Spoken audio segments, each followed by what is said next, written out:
साथियों नमस्कार। एक बार आपका पुनः हार्दिक अभिनंदन हमारे YouTube चैनल पर। हम एक बहुत ही बेहतरीन सीरीज आपके बीच में लेकर आए हैं।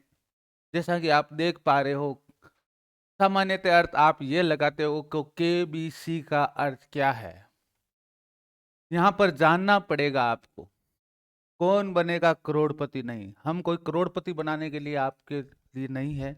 करोड़पति वो लोग बनाते हैं जो बिजनेस माइंड रखते हैं। हम तो फ्री ऑफ चार्ज, निःशुल्क आपके लिए हम आपको कंपटीशन पति बनाने के लिए तैयार है। और कंपटीशन पति की इस श्रृंखला में कौन बनेगा कंपटीशन पति की इस प्रश्न श्रृंखला में आपका पुनः हार्दिक अभिनंदन। और ये एक नई शुरुआत है। आपको ऐसे प्रश्न देखने को मिलेंगे जो राजस्थान के किसी भी यूट्यूब चैनल और किसी भी किताब में नहीं छपे हुए हैं। और इन प्रश्नों की सहायता से आप कंपटीशन पति बन सकते हो और उसके बाद में आप क्या बन सकते हो, सामाजिक रूप से पति बनने की ओर अग्रसर हो सकते हो। तो सामाजिक पति बनने से पहले आज के जमाने में आपको क्या बनना पड़ेगा, कंपटीशन पति बनना पड़ेगा, नौकरी हासिल करनी पड़ेगी। और नौकरी हासिल करने के लिए ये बेहद प्रश्न श्रृंखला है, वो बेहद ही महत्वपूर्ण होने वाली है। और इसमें प्रश्न ही नहीं है, प्रश्न के साथ साथ में उनका सारगर्भित सार भी है, जिसके माध्यम से आप इसके आसपास की बातें, इर्द गिर्द की बातें हैं वो समझ पाओगे। और जिसके कारण से आपके जो एग्जाम पास करने का जो सपना है, आपको जो कंपटीशन पति बनने का जो सपना लेकर के आप जो तैयारी कर रहे हो, उस तैयारी को आपकी तैयारी को नए पंख और पर लगेंगे, जिससे आप उस कंपटीशन के आसमान में अच्छी तरीके से भ्रमण कर पाओगे और ऊंचाइयों को छू पाओगे। इसी शुभकामनाओं के साथ में मैं NEP 2020 से संबंधित प्रश्न श्रृंखला को शुरू करने जा रहा हूं, जिसमें हम पहला प्रश्न ले रहे हैं।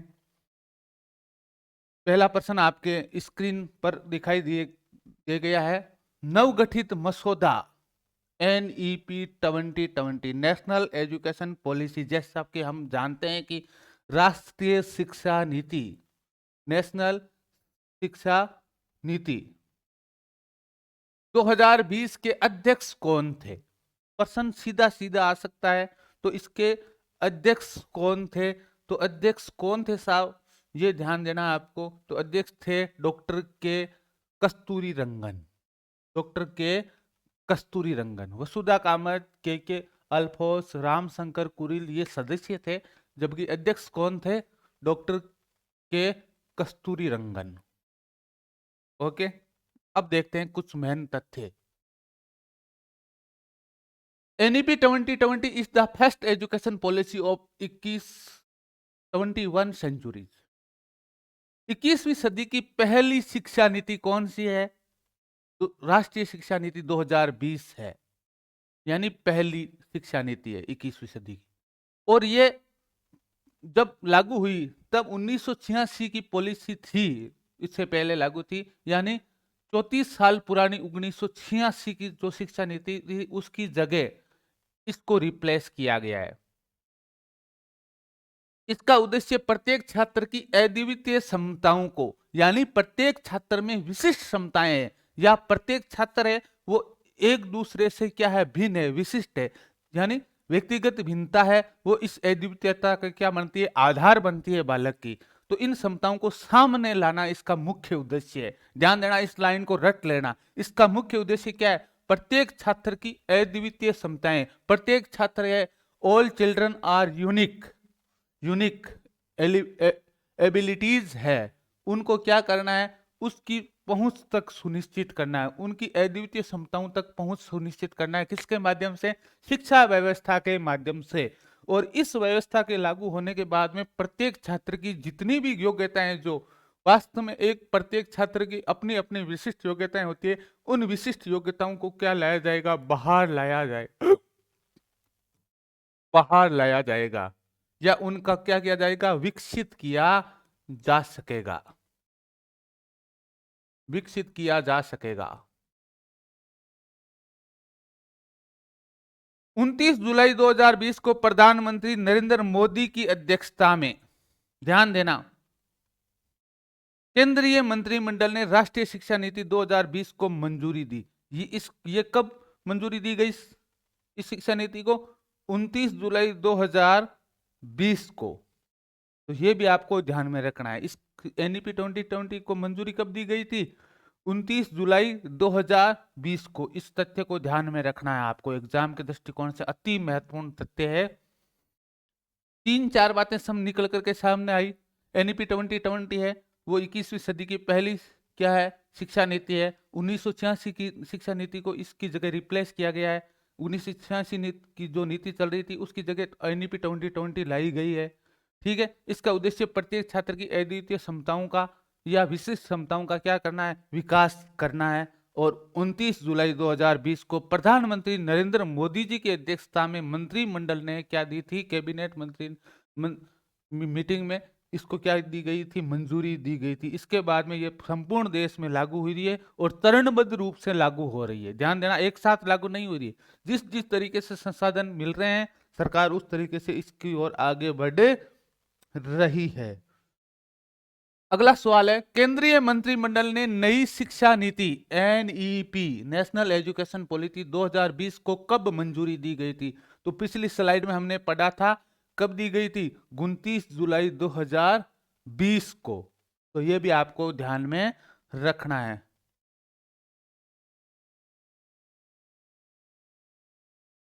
राष्ट्रीय शिक्षा नीति में निम्नलिखित में से किसकी वकालत की गई है? यानी राष्ट्रीय शिक्षा नीति किस किन बिंदुओं को लागू करने के लिए प्रतिबद्ध है? वो है, नीचे 4 बिंदु दिए गए इनमें से। तो शिक्षार्थियों का समग्र विकास यानी ऑलराउंडर डेवलपमेंट या चहुमुखी विकास करना शिक्षा नीति का उद्देश्य है। शिक्षार्थियों में अनुभवात्मक शिक्षण व्यवस्था को लागू करना यानी एक्सपीरियंस सीखे, एक्सपीरियंस लर्निंग हो। पाठ्यक्रम सामग्री में कटौती और बहुभाषावाद। तो ध्यान देना, पाठ्यक्रम लंबा चौड़ा नहीं बनेगा, पाठ्यक्रम उतना ही बनेगा जितना क्या होगा, अच्छा हो और बालक के चहुमुखी विकास में सहायक हो या बालक को आगामी जीवन जीने में सहायता करे। और बहुभाषावाद यानी मैंने कहा था कि बहुभाषा क्या है, एक संसाधन है। जब भाषा विकास पढ़ा रहा था तब मैंने कहा था कि बहुभाषा क्या है, एक हमारा संसाधन है, सीखने की प्रक्रिया का संसाधन है, न कि बाधक है। तो इन चारों बिंदुओं की वकालत की गई है किसमें, शिक्षा नीति में, राष्ट्रीय शिक्षा नीति में। तो हमारा उत्तर होने वाला है 1, 2, 3 व 4। एनईपी 2020 का मुख्य उद्देश्य का विकास है, ध्यान देना, 100% रोजगार प्रदान करने का प्रावधान। पहला है 100% रोजगार प्रदान करने का प्रावधान। तो ऐसा कुछ ही एनईपी 2020 में नहीं किया गया है। दुनिया में सबसे बेहतर बुनियादी संरचना विकसित करना भारत में, ऐसा भी कुछ भी नहीं किया गया है। निःशुल्क शिक्षा देने का प्रावधान है, निःशुल्क शिक्षा देने का। लेकिन यहां पर क्या पूछा गया, मुख्य उद्देश्य, ध्यान देना, ये गौण है, प्रत्येक छात्र की रचनात्मक क्षमताओं का क्या करना, विकास करना। प्रत्येक बालक क्या हो, सक्रिय रूप से सीखे, सक्रिय रूप से सीखे या क्रियाशील होकर सीखे, एक्टिव लर्नर बने। बालक क्या बने, एक्टिव लर्नर बने। इसको लेकर के क्या कहा गया है, राष्ट्रीय शिक्षा नीति में बात की गई है। और इसका शिक्षा नीति का मुख्य उद्देश्य यही है कि प्रत्येक छात्र की रचनात्मक क्षमताओं का क्या करना, विकास करना या सृजनात्मक क्षमताओं का विकास करना। बालक को कुछ नया करना सीखे, बालक में जो क्षमताएं हैं उनको उपयोग करके संसार में एक रचनात्मकता पैदा करे, यानी उपयोगी विचार पैदा करे बालक। ये एनईपी 2020 का मुख्य उद्देश्य है, जैसा आप देख पा रहे हो। अगली बात देखना, प्रमुख उद्देश्य प्रत्येक छात्र की रचनात्मक क्षमताओं का विकास करना है। विषयों, पाठ्यचर्या और पाठ्येतर गतिविधियों के बीच कोई सख्त अलगाव नहीं हो, यानी विषय बहुविषयक शिक्षा पर जोर दिया गया है। विभिन्न विषयों को साथ साथ पढ़े और साथ साथ में शैक्षिक गतिविधियां हो और पाठ्यचर्या करिकुलम भी इसके अनुसार ही बनाया जाए। ये कौन कहती है, राष्ट्रीय शिक्षा नीति कहती है। संकल्पनात्मक समझ या संप्रत्यात्मक समझ विकसित हो, बालकों में कॉन्सेप्ट विकसित हो, न कि रटना विकसित हो। रटने पर जोर नहीं देती है, किस पर नहीं देती है, रटने पर जोर नहीं देकर के किस पर जोर देती है, संप्रत्य पर। यदि आपको इसका कॉन्सेप्ट आ गया। संप्रत्यात्मक मानचित्र बनता है ना, जैसे आपने इतिहास में कभी पढ़ा होगा कि उस समय मान लिया जाए उस वंश का राजा कौन था, उसके बाद में उसके पुत्र कौन थे, उस उन पुत्रों ने ये लड़ाइयाँ लड़ी, उनके बाद में उस अगला वंश किस तरीके से चला, उनकी महत्वपूर्ण उपलब्धियां कैसी थी। इस तरीके से आप संपर्त्य बनाते हो ना, संप्रत्यात्मक मानचित्र, उसको कॉन्सेप्ट में बनने चाहिए बालकों को, न कि केवल ज्ञान के रूप में रटे वो बालक। ये इस पर जोर देती है। सामुदायिक सहभागिता, यानी समाज, जैसा कि परियोजनावादी कहते हैं कि विद्यालय समाज का क्या है, दर्पण है। तो बालकों, ये कहा गया है एनईपी 2020 में कि बालक समाज के साथ रह करके सीखे और प्रारंभिक शिक्षा का सार्वभौमिकरण हो। एक जो 3 से जो नर्सरी से जो 8वीं तक की शिक्षा है उसका सार्वभौमिकरण हो। पाठ्यचर्या की विषय वस्तु में कटौती की जाएगी। ये भी कहा गया कि पाठ्यचर्या की विषय वस्तु है वो लंबा चौड़ा नहीं पाठ्यक्रम होना चाहिए, पाठ्यचर्या है वो लंबी चौड़ी नहीं होनी चाहिए। अनुभवात्मक अधिगम, यानी बालक एक्सपीरियंस से सीखे, अपने अनुभवों से सीखे, क्रियाशील रहेंगे। मूलभूत साक्षरता और संख्यात्मक कौशल पर FLN पर फोकस दिया गया है, यानी प्रत्येक बालक का फाउंडेशनल लिटरेसी और न्यूमरेसी, यानी संख्या ज्ञान और सब अक्षरों का ज्ञान है वो प्रत्येक बालक को हो, और बालकों का चहुमुखी या 360 डिग्री समता कार्ड विकसित हो, यानी चहुमुखी विकास हो। समता, ममता कार्ड नहीं है साहब, सब क्या नाम है इसका, समता। ममता कार्ड तो आशा सहयोगिनियां बनाती है, बच्चे की देखरेख के लिए बनाती है ममता कार्ड, ध्यान देना। तो यहाँ पर क्या है, समता का रिपोर्ट कार्ड विकसित हो, बच्चों में 360 डिग्री यानी सभी क्षेत्रों का या सभी विकास के आयामों का क्या हो, विकास बच्चों में हो। इसको लेकर के यहाँ पर चर्चा की गई है एनईपी 2020 में। तो ये थी मुख्य बातें जिसको लेकर के यहाँ पर चर्चा की गई है। अनुभवात्मक अधिगम पर जोर दिया गया है, संकल्पनात्मक समझ विकसित हो बच्चों में, सामुदायिक की सहभागिता हो, प्रारंभिक शिक्षा का सार्वभौमिकरण हो, पाठ्यचर्या की विषय वस्तु में क्या की जाएगी, कटौती की जाएगी, पाठ्यक्रम में वो बच्चों पर बोझ नहीं बने, इसलिए पाठ्यचर्या वही लागू होगी जो बालकों को क्या बना सके, आगे जीवन के अंदर उपयोगी हो, या बालकों के आगे के सामाजिक जीवन के अंदर क्या हो, मैं लाभदायक हो, वही सामग्री इसमें शामिल की जाएगी। इस तरीके की चर्चाएं एनईपी 2020 में की गई है। राष्ट्रीय शिक्षा नीति 2020 में निम्नलिखित में से किसका समर्थन किया गया है, तो ध्यान देना। योगात्मक आंकलन, पाठ्यचर्या की विषय वस्तु को बढ़ाना, तो यहां पर क्या कहा गया है, कटौती करेंगे, बिना फालतू का बोझ क्यों ढो रहे हैं बच्चे। प्रौद्योगिकी के उपयोग में कमी करना, तो आईसीटी का उपयोग बढ़ेगा साहब, ध्यान देना। आईसीटी को इंक्लूड करना एनईपी का मुख्य उद्देश्य है, आईसीटी के साथ में शिक्षा देना। जैसे मान लिया जाए हम आज से 5 या 6 साल पहले जब कोचिंग में पढ़ाते थे तो ब्लैक बोर्ड का उपयोग करते थे, तो आज क्या कर रहे हैं हम, इलेक्ट्रॉनिक उपकरणों का उपयोग कर रहे हैं, तो आईसीटी का उपयोग बढ़ा है ना। तो इस तरीके से आईसीटी का क्या हो, समन्वय हो शिक्षा में, और योगात्मक आंकलन ने होकर के कैसा हो, रचनात्मक आंकलन होना चाहिए, और संप्रत्यात्मक समझ। तो किस पर जोर दिया गया है, किसका समर्थन किया गया है, बालकों में कॉन्सेप्चुअल जो अंडरस्टैंडिंग है वो बढ़े, इस पर जोर दिया गया है। तो उत्तर कौन सा होने वाला है, 1 नंबर उत्तर होने वाला है, बाकी तीनों पर जोर नहीं दिया गया है, तीनों चीजें नकारात्मक है एनईपी 2020 को लेकर के। तो उत्तर कौन सा होने वाला है, 1 नंबर ऑप्शन यहां पर होने वाला है। राष्ट्रीय शिक्षा नीति 2020 किसकी ओर बदलाव का प्रस्ताव रखती है, A number option, B number option, C number option और डी नंबर ऑप्शन, ध्यान देना। रटकर सीखने की प्रक्रिया, तो रटना तो बिल्कुल ही मना करती है, कोई भी नीति है वो रटना।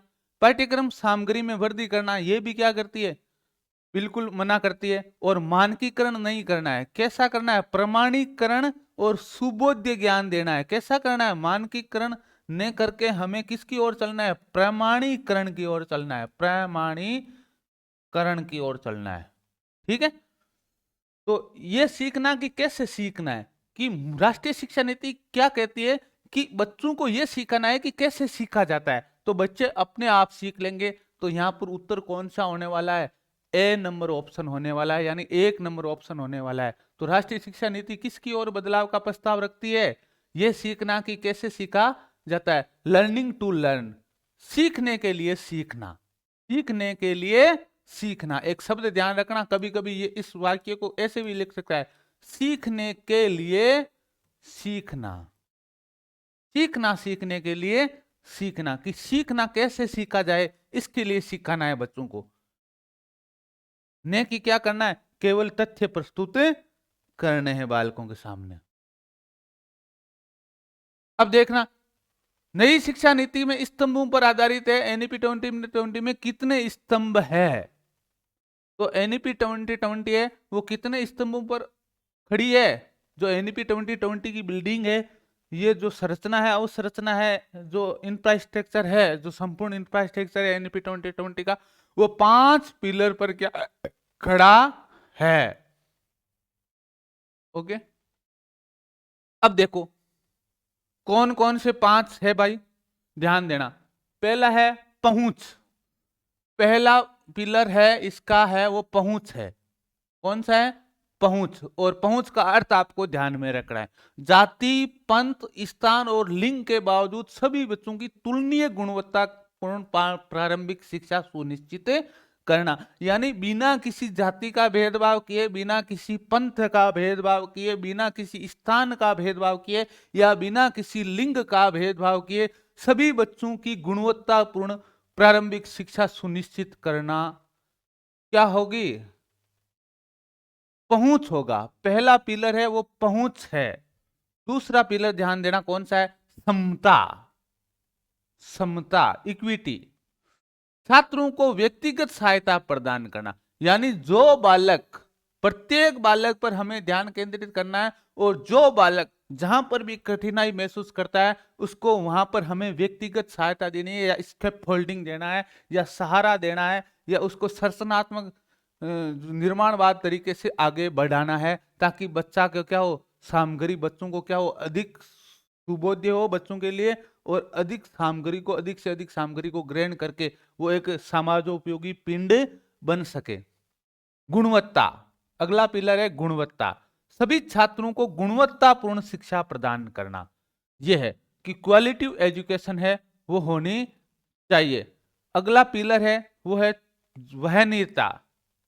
3 से 18 साल के बच्चे के छात्रों के लिए निःशुल्क और अनिवार्य शिक्षा, यानी कोई भी बच्चा है वो छूटना नहीं चाहिए। ये किसका अर्थ है? वहनीयता का। किसका अर्थ है? वहनीयता। और अगला है जवाबदारी।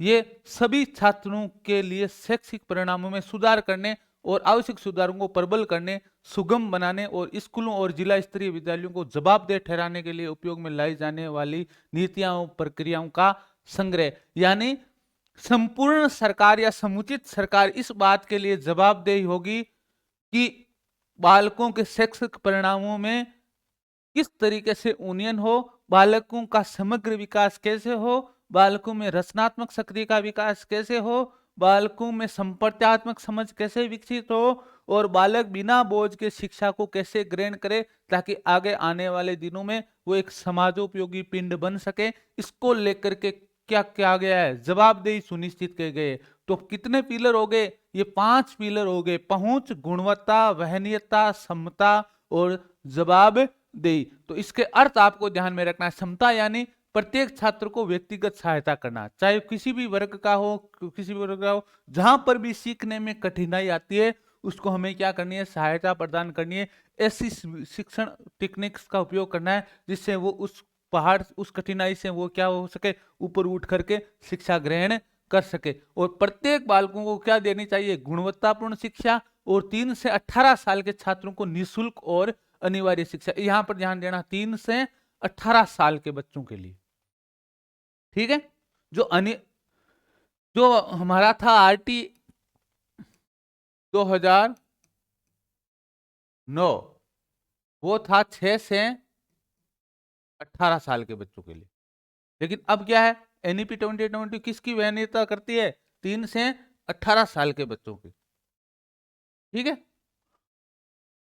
ECCE की फुल फॉर्म क्या है? पिछली बार भी एग्जाम में पूछी गई थी। ये 3rd ग्रेड का जो मेन एग्जाम था उसमें भी पूछी गई थी। तो early childhood care and education मेरा वीडियो में बताया हुआ है। तो यहां पर क्या है, early childhood care and education, प्रारंभिक बाल्यावस्था, देखभाल और शिक्षा। तो आप ध्यान रखना, ई को अर्ली में कन्वर्ट करें। यहां पर देखते एजुकेशन लिखा गया है, एलिमेंट्री लिखा गया है, एजुकेशनल लिखा गया है। तो एजुकेशन ई से न तो कोई एजुकेशनल होगा और न ही एलिमेंट्री होगा। इसी के संदर्भ में क्या होगा, पहले ई से अर्ली और अंतिम ई से क्या होगा, एजुकेशन होगा। तो इतना ध्यान रखो। और उस ऑप्शन से आप क्या कर दो, इसकी फुल फॉर्म को क्या कर दो, सही कर दो। तो पहले ई से अर्ली और अंतिम ई से क्या करना है, अंतिम ई से क्या करना है, एजुकेशन। तो अर्ली एजुकेशन ध्यान रखो, इतना ही, इतने में ही पूरी की पूरी आपकी क्या आ जाएगी, समझ हो जाएगी। यहां पर चाइल्डहुड की जगह चाइल्ड भी दे सकता है, लेकिन चाइल्डहुड ध्यान देना, चाइल्डहुड केयर एंड एजुकेशन। तो ध्यान रखना, अर्ली चाइल्डहुड केयर एजुकेशन यानी प्रारंभिक या आरंभिक बाल्यावस्था, प्रारंभिक बाल्यावस्था, देखभाल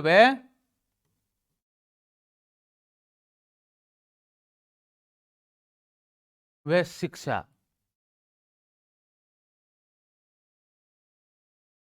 ओके, अगला देखते हैं।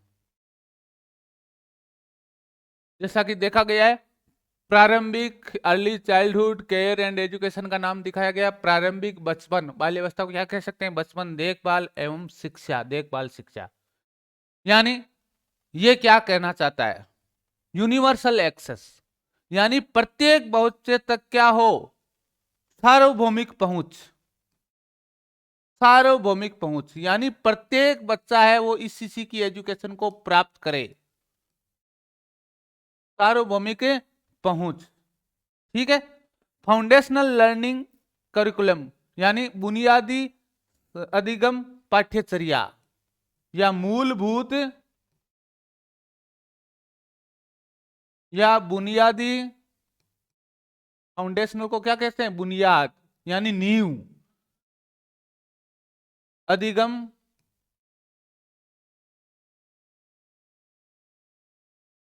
पाठ्यचर्या विकसित करेंगे। यानी इन ग्रुप्स के लिए 3 से 6 वर्ष के बच्चों के लिए क्या करेंगे, हम एक पाठ्यक्रम या पाठ्यचर्या करिकुलम निर्धारित करेंगे। और करिकुलम और पाठ्यक्रम और पाठ्यचर्या में यदि आपको अलग अलग समझ नहीं है तो आप हमारा वीडियो देख सकते हो। फॉर एज ग्रुप 3 और 8 डिवीजन इनटू 2 पार्ट्स, 3 से 8 वर्ष के लिए हम क्या करेंगे, एक बुनियादी और मूलभूत पाठ्यचर्या निर्मित करेंगे, जिसके 2 भाग होंगे। एक तो 3 से 6 वर्ष के लिए ECCE early childhood care education, जिसको हम बाल वाटिका बोलेंगे। और 6 से 8 वर्ष के बच्चों के लिए क्लास फर्स्ट और सेकेंडरी, जो प्राइमरी स्कूल में होगी, जिसको हम प्रीपैरेटरी क्लासेस बोलेंगे। तो प्रथम और सेकंड को क्या बोलेंगे, preparatory classes. Period to be as 5 year, every child will be move to preparatory classes Bal Vatika before class first. यानी आप कक्षा 1 में एडमिशन से पहले 3 से 6 वर्ष का बच्चा है वो इसी शिक्षा को क्या करेगा, पूर्ण करेगा, प्रत्येक बच्चा पूर्ण करेगा।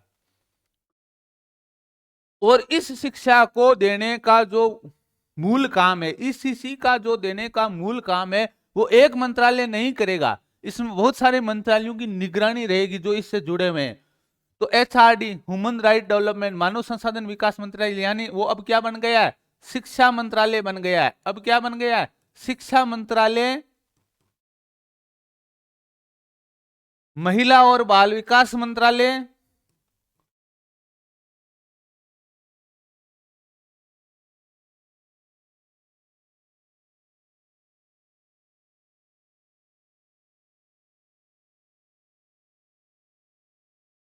और परिवार व कल्याण मंत्रालय, परिवार व स्वास्थ्य व परिवार कल्याण मंत्रालय, स्वास्थ्य व परिवार कल्याण मंत्रालय।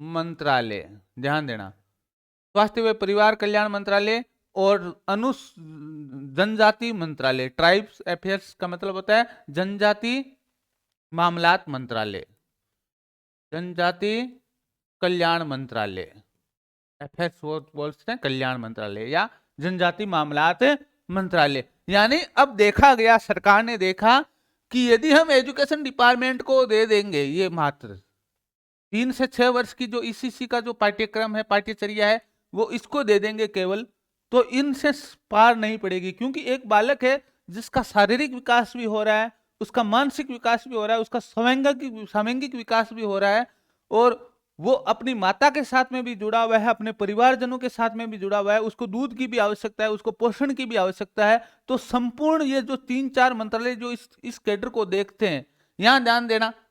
इसलिए तो आपने सुना होगा गांव में आंगनबाड़ी कार्यकर्ता, बाल आंगनबाड़ी कार्यकर्ता, और स्वास्थ्य और परिवार कल्याण से एक गांव में कर्मचारी होती है, उसको बोलते हैं हम आशा सहयोगिनी, आशा सहयोगिनी। और एक होता है शिक्षा मंत्रालय।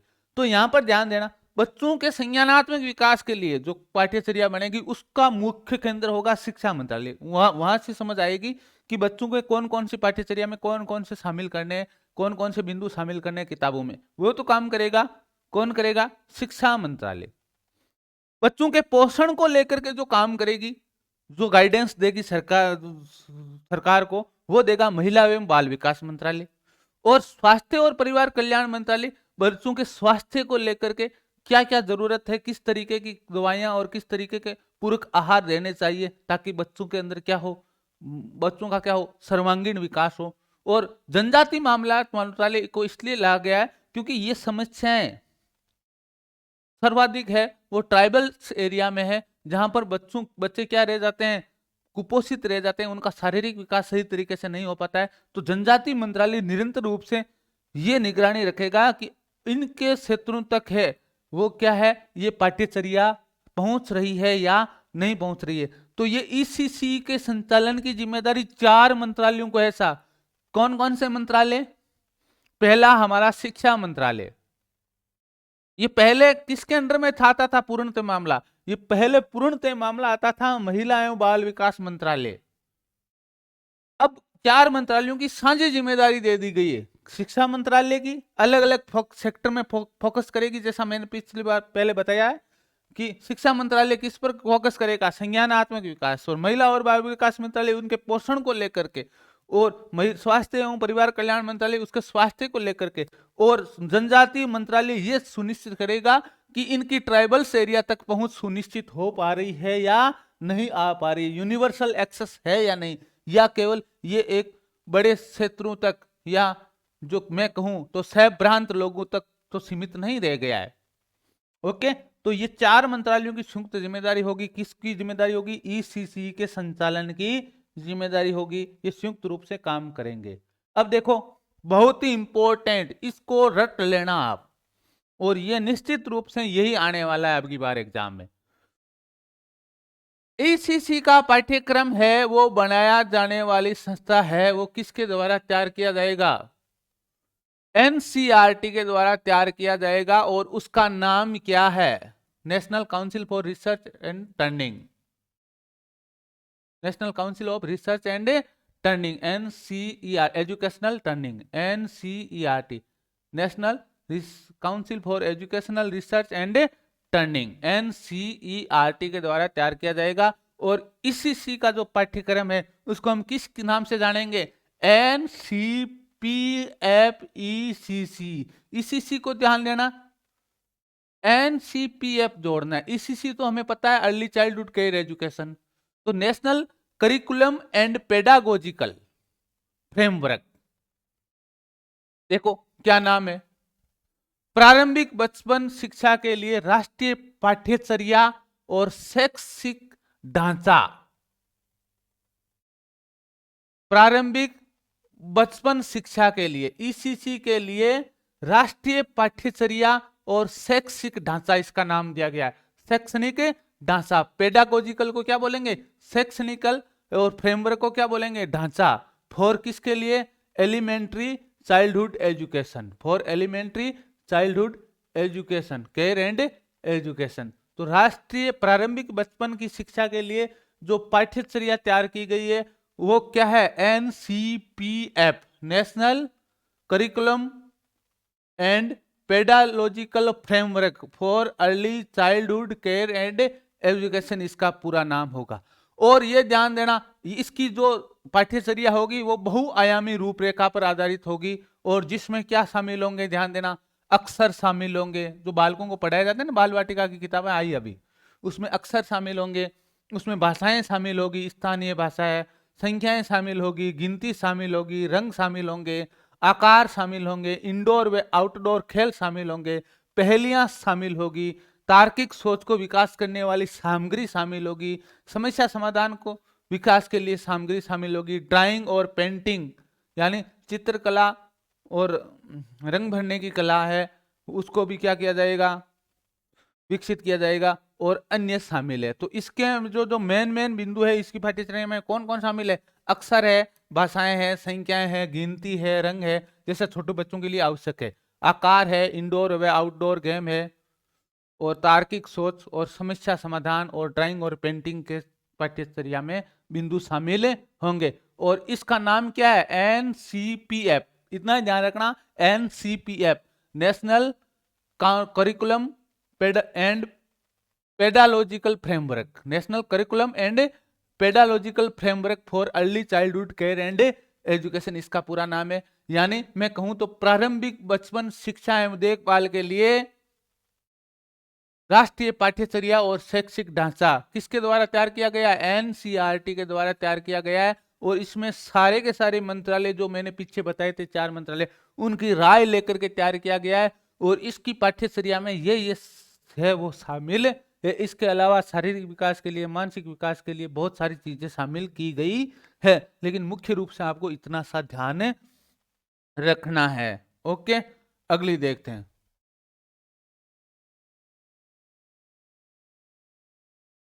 NEP 2020 में प्रारंभिक बचपन एवं देखभाल शिक्षा के लिए ECC के लिए शैक्षिक ढांचे का प्रस्ताव रखा।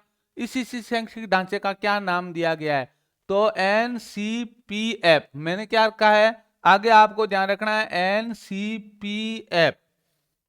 तो NCPF कहाँ है, तो NCPF से पकड़ो आप, ECC तो सबसे सब में मिलेगा, NCPF ECCE, तो NCPF national curriculum and pedagogical framework for early childhood care and education, जैसा आप नाम से प्रतीत हो रहा है। तो कौन सा उत्तर राइट होने वाला है, B फॉर बॉय राइट होने वाला है यहाँ पर।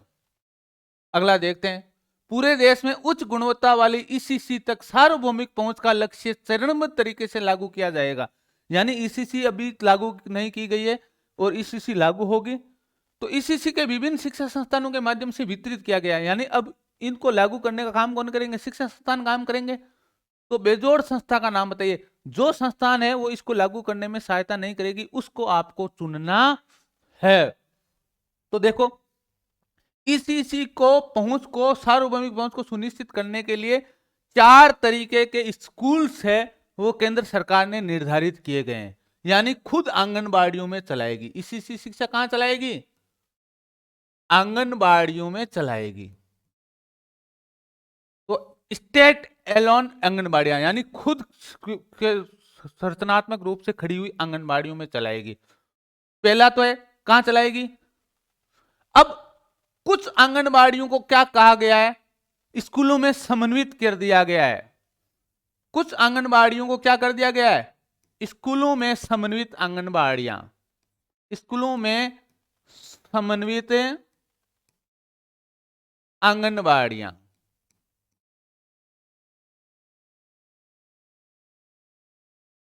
और कुछ जगह सरकार ने क्या खोली है, खुद के प्राइमरी स्कूल, प्री स्कूल्स खोले, बाल वाटिकाएं खोली है। कुछ स्कूलों में स्वतंत्र रूप से बाल वाटिकाएं खोली है, जैसा हमारे महात्मा गांधी विद्यालयों में, विवेकानंद विद्यालयों में, और जैसा कि PM श्री विद्यालय, उनमें खुद के प्री स्कूल्स खोले गए, बाल वाटिकाएं प्री स्कूल। तो ये 3 माध्यम से सरकार हर बच्चे तक पहुंच सुनिश्चित करेगी। आंगनबाड़ियों में भी क्या कहा जाएगा, अब कराया जाएगा, अध्ययन करवाया जाएगा बच्चों को। पहले क्या होता था, कुरकुरे बांटते थे, तो वैसी व्यवस्थाएं नहीं रहेगी अब। आंगनबाड़ी कार्यकर्तिकाओं को अब क्या किया जा रहा है, प्रशिक्षित किया जा रहा है। और उस प्रशिक्षण के बाद में बच्चों की नियमित क्लासें लगेगी और उन क्लासों के अंदर एक सिस्टम्स होगा, उनका टाइमिंग स्कूल से अलग रहेगा। जैसे मान लिया जाए बच्चे हैं तो आंगनबाड़ियों में समय रहता है, जैसे सर्दियों में 10 से 2, 11 10 से 2, और गर्मियों में क्या है 8 से 12, ये टाइमिंग रहेगा। और शनिवार और रविवार दोनों दिन क्या रहेगी, छुट्टी रहेगी, ताकि बालकों पर क्या हो, स्कूल को लेकर के बोझ न हो। और आंगनबाड़ियों को इस तरीके से विकसित किया जाएगा जिस तरीके से घर है वहां पर खेलने की सामग्रियां, रंग बिरंगे चित्र सजाए जाएंगे, और जल्दी ही ये प्रोसेस शुरू होने वाली है। और इसीलिए मैं कह रहा हूं कि एनटीटी के टीचर्स की भर्ती आने वाली है बड़ी। नर्सरी टीचर ट्रेनिंग जो जिस भी अध्यापक ने मान लिया जाए नहीं की है तो वो इस में पढ़ाने के लायक नहीं रहेगा। तो एनटीटी या ईसीसी का कोर्स है वो आप कर सकते हो, एक ऑप्शन है। यदि आप कहीं भी छूट रहे हो तो ये एक शॉर्टकट रास्ता है टीचर बनने का। और बड़ी बात यह है कि जितने भी एनटीटी के टीचर्स हैं उनको 3600 ग्रेड पे मिलने जा रहा है अब, यानी 3rd ग्रेड के बराबर टीचर्स बनाने की कोशिश की जा रही है सरकार के द्वारा, और जल्द ही ये फैसला होने वाला है। तो ये आपके लिए एक ऑप्शन है जिसमें आप क्या कर सकते हो, ट्राई कर सकते हो अपने करियर को लेकर के। लेकिन अभी आप केवल रीड पर ध्यान दीजिए, क्योंकि फुल पावर मास्टर बनने में अलग ही मजा आता है। तो ये 3 तरीके की तो देखना, स्टैंड एलोन आंगनबाड़ियां तो आंगनबाड़ियों के माध्यम से दी जाएगी। आंगनबाड़ियां और प्राथमिक विद्यालयों के साथ साथ 6 शिक्षा दी जाएगी, यानी कुछ आंगनबाड़ियां स्कूलों में चल रही है तो वहां पर उन बच्चों को वहीं पर भी सम्मिलित कर लिया जाएगा उन्हीं स्कूलों में। और विभिन्न विद्यालयों में बाल वाटिकाएं खोली जा रही है, स्टैंड एलोन प्री स्कूल खोले जाएंगे, जहां पर मान लिया जाए पहुंच नहीं है तो वहां पर अलग से कोई भवन लेकर के प्री स्कूल्स खोल दिया जाएगा बच्चों के लिए। और निजी स्कूलों के लिए किंडर गार्डन अनुभाग नहीं बनाया जाएगा, ये सरकार की पहल नहीं है, निजी स्कूल खुद अपनी व्यवस्थाएं करे। तो कौन सा चरणबद्ध तरीका बेजोड़ है, तो निजी स्कूलों के लिए किंडर गार्डन अनुभाग।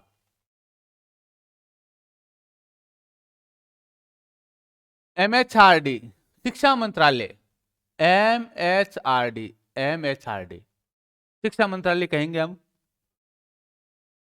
मानव संसाधन एवं कल्याण मंत्रालय अब पुराना नाम था। पूर्व प्राथमिक विद्यालय से प्राथमिक विद्यालय तक इसकी निरंतरता सुनिश्चित करेगा और इसमें एमएचआरडी और अन्य संस्थानों द्वारा संयुक्त रूप से चलाया जाएगा।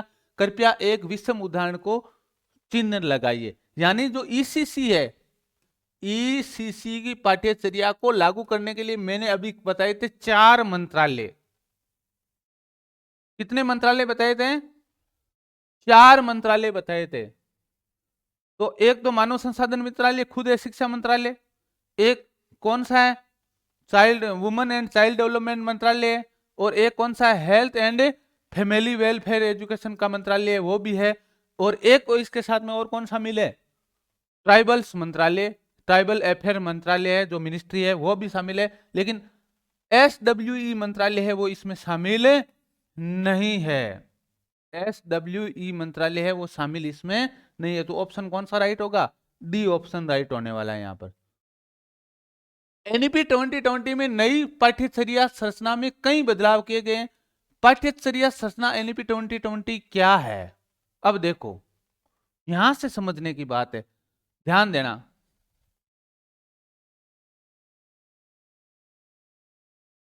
पांच +3 +3 +4,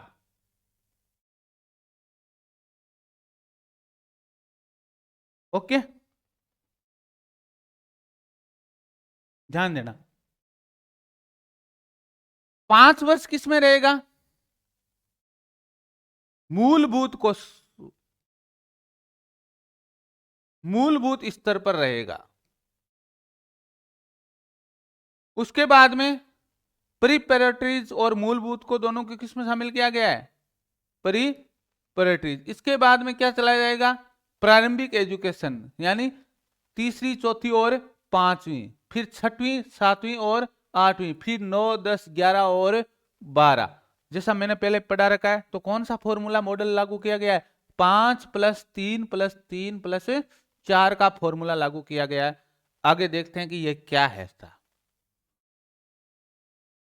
5+3+3+4 यानी 3 year in anganwadi, pre school and 12 year in schools.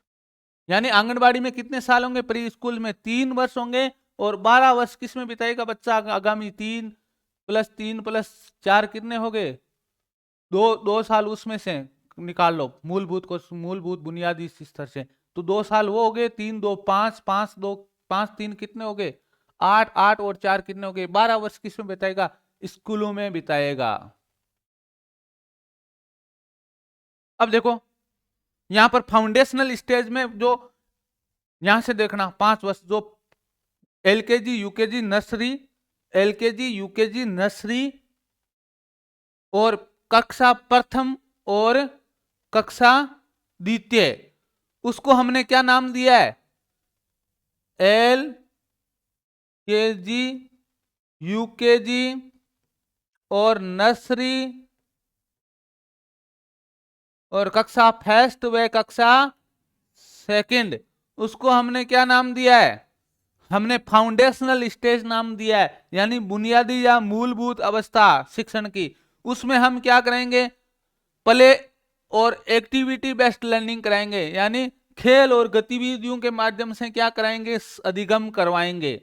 अब देखना अगली जो क्लासेज है उसको हमने नाम दिया है प्रीपैरेटरी स्टेज। प्रीपैरेटरी स्टेज इंग्लिश में ध्यान रखना है आपको, प्रीपैरेटरी क्लासेज, यानी कक्षा 3, कक्षा 4 और कक्षा 5 को यहाँ पर क्या नाम दिया गया है, एनईपी 2020 में प्रीपैरेटरी स्टेज। वहां पर हम किस बच्चों में क्या क्या विकसित करेंगे, डिस्कवरी खोज की क्षमता, एक्टिविटी बेस्ड लर्निंग यानी क्रियाशील अधिगम, और इंटरेक्टिव क्लासरूम यानी जिसके अंदर क्या कर सके बच्चा इंटरएक्टिव कर सके, यानी अंतःक्रियात्मक क्लासरूम लर्निंग पर हम अंतःक्रियात्मक खोज और एक्टिविटी बेस्ड यानी क्रियाशील आधारित अधिगम वाले क्लासरूम बनाएंगे। अब जो मिडिल स्टेज आता है फिर कक्षा 6, कक्षा 7 और कक्षा 8, इसको नाम क्या दिया गया है, मध्य स्तर या मिडिल स्टेज नाम दिया गया है। तो यहां पर हम क्या कराएंगे, एक्सपीरियंस लर्निंग कराएंगे, एक्सपीरियंस लर्निंग कराएंगे यानी अनुभवात्मक शिक्षण कराएंगे। Science, mathematics, arts, social science and humanities यानी कला और विज्ञान गणित के विषयों में हम क्या कराएंगे, अनुभवात्मक शिक्षण करवाएंगे। अब जो अगला स्टेज आएगा वो सेकेंडरी स्टेज आएगा, जिसमें मल्टी डिसिप्लिनरी होंगे, और यहां पर ध्यान देना 11 और 12 में 9 10 व 11 व 12 4 कक्षाएं लगेगी, जिसमें क्या होंगे बहुसंख्याय की संकल्पना ली गई है, यानी 11-12 में हम संख्याएं लेते हैं ना, स्टडी ग्रेटर क्रिटिकल थिंकिंग, यानी हम क्या चलाएंगे, आलोचनात्मक थिंकिंग बढ़ाएंगे, आलोचनात्मक चिंतन को बढ़ावा देने वाली शिक्षा कराएंगे। आलोचनात्मक चिंतन क्या होता है, जिसमें अच्छे व बुरे का बिना किसी पूर्वाग्रह से ग्रसित हुए निर्णय लेना। फ्लेक्सिबिलिटी यानी बच्चों में लचीलापन पैदा करने के लिए जो जो पाठ्यचर्या होगी उसको शामिल करेंगे। स्टूडेंट चॉइस ऑफ सब्जेक्ट यानी बच्चे अपने सब्जेक्ट का क्या कर सकेंगे, खुद निर्धारण कर सकेंगे। इस तरीके के पाठ्यचर्या को हम क्या करेंगे, शामिल करेंगे। तो समझ में आ गया फाउंडेशनल स्टेज में कौन कौन सी क्लासेस शामिल है। फाउंडेशनल स्टेज में 2 है, ईसीसी और क्लास फर्स्ट और class second, plus class first और सेकंड। प्रिपैरेटरी स्टेज में कौन सी क्लास शामिल है, 3 से 5 वाली क्लास शामिल है, ठीक है। अब ध्यान देना जो मिडिल स्टेज है उसमें कौन सी क्लास शामिल है, मिडिल स्टेज में 6, 7 और 8, और सेकेंडरी स्टेज में 9, 10, 11 व 12 ये कक्षाएं शामिल है, ठीक है। और आगामी 12 साल है वो किस में बिताएगा, स्कूल्स में, यानी कक्षा फर्स्ट और सेकंड के बाद में वो कहाँ चला जाएगा, फर्स्ट के बाद में कहाँ चला जाएगा, स्कूल में, और इससे पहले आंगनबाड़ी या बाल वाटिकाओं में रहेगा बच्चा। अगली बात देखते हैं, शिक्षार्थियों का समग्र विकास करना, अनुभवात्मक शिक्षा देना, स्कूलों के लिए एक नया और व्यापक राष्ट्रीय पाठ्यचर्या ढांचा NCFCE 2020-21 NCERT द्वारा विकसित किया गया जाएगा। ECC के लिए NCERT और NCERT द्वारा उच्च गुणवत्ता वाली पाठ्य पुस्तक सामग्री विकसित की जाएगी बच्चों के लिए। कला और विज्ञान के बीच पाठ्यचर्या और पाठ्येतर गतिविधियों के बीच वैश्विक शैक्षणिक धाराओं के बीच कोई कठोर अलगाव नहीं होगा, यानी संपूर्ण रूप से क्या होगी, बालकों के अंदर एक समन्वित पाठ्यचर्या दी जाएगी, जिससे बच्चा क्या करे, अलग अलग विषयों को अलग अलग नहीं समझे या बोझ नहीं समझे। सभी विषयों के पाठ्यचर्या को उसके मूल अनिवार्यताओं तक सीमित रखा जाएगा। और इंटरेक्टिव क्लासेज होगी, जिसमें बच्चा और शिक्षक क्या रहेगा, क्रियाशील रहेगा, यानी आपस के अंदर उनके बीच में कोई किसी तरह का अलगाव या शिक्षक तक बच्चे की पहुंच है वो आसानी से हो, इसलिए इंटरेक्टिव क्लास है वो विकसित की जाएगी। एनईपी 2020 के अनुसार स्कूली शिक्षा में किस आयु वर्ग के बच्चे शामिल होंगे? ध्यान देना, स्कूली शिक्षा में किस आयु वर्ग के बच्चे शामिल होंगे? तो स्कूली शिक्षा में 3 से 18 साल वर्ष के बच्चे, पहले क्या था 6 से 18, तो स्कूली शिक्षा में किस वर्ष के बच्चे शामिल होंगे? 3 से 18, 5 से 18 भी नहीं होगा, 6 से 18 भी नहीं होगा, 16 से 18 भी नहीं होगा। अब ध्यान देना, स्कूली शिक्षा में, यहां ध्यान देना, स्कूली शिक्षा, अब ध्यान देना, यहां पर 6 से 18 करके नहीं आना है। कोई ज्यादा होशियार बनता है कि पहली में जाएगा, कक्षा 6 में प्रवेश लेगा तो स्कूली शिक्षा में 6 में जाएगा। मैंने क्या कहा है कि ईसीसी के तहत जो बाल वाटिकाएं, जो आंगनबाड़ी जो बाल वाटिकाएं हैं, उनको भी क्या कर दिया गया है, स्कूलों में समन्वित कर दिया गया है। तो आपको 3 से 18 ऑप्शन ही लगाना है, ठीक है। अगला देखते हैं, राष्ट्रीय शिक्षा नीति 2020 के अनुसार विद्यालय शिक्षा के बुनियादी स्तर में शामिल है, यानी फाउंडेशनल स्टेज में कौन कौन शामिल है? तो मैंने कहा था फाउंडेशनल स्टेज में पूर्व विद्यालय के 3 वर्ष, एलकेजी, यूकेजी, नर्सरी तथा कक्षा फर्स्ट और सेकंड, यहां से उत्तर मिल गया हमें।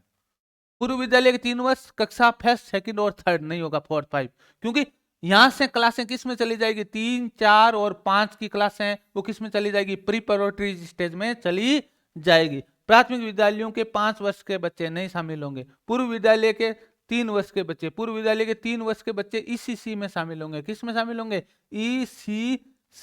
ईसीसी के साथ में क्लास फर्स्ट और सेकंड को यदि हम जोड़ दें तो क्या बनता है? फाउंडेशनल स्टेज बनता है, या मूलभूत या बुनियादी क्या बनता है, स्तर बनता है। अगला देखते हैं। तो धन्यवाद दोस्तों, आपको ये वीडियो कैसा लगा आप जरूर कमेंट बॉक्स में कमेंट करके बताना, ताकि हम आपके लिए एक नई सेशन श्रृंखला है वो हम आपके लिए सुचारू रख सकें, और आपके लिए बेहतर से बेहतर क्वेश्चंस है और बेहतर से बेहतर उनसे संबंधित सारगर्भित सामग्री है वो आपके बीच में ला सकें। तो सुप्रभात।